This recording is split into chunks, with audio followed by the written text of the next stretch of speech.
حضرت عائشہ رضی اللہ عنہا فرماتی ہیں کہ میرے پاس ایک مسکین عورت آئی، اپنی 2 بیٹیوں کو گود میں اٹھائے ہوئے تھی۔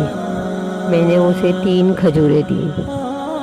اس نے ہر ایک کو ایک ایک کھجور دے دی اور ایک کھجور خود کھانے کے لیے اپنے منہ تک اٹھائی ہی تھی کہ اس کی بیٹیوں نے پھر مجھ سے کھجور مانگی۔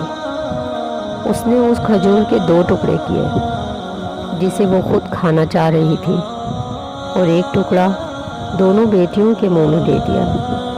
مجھے بڑا تعجب ہوا اس کے معاملے پر۔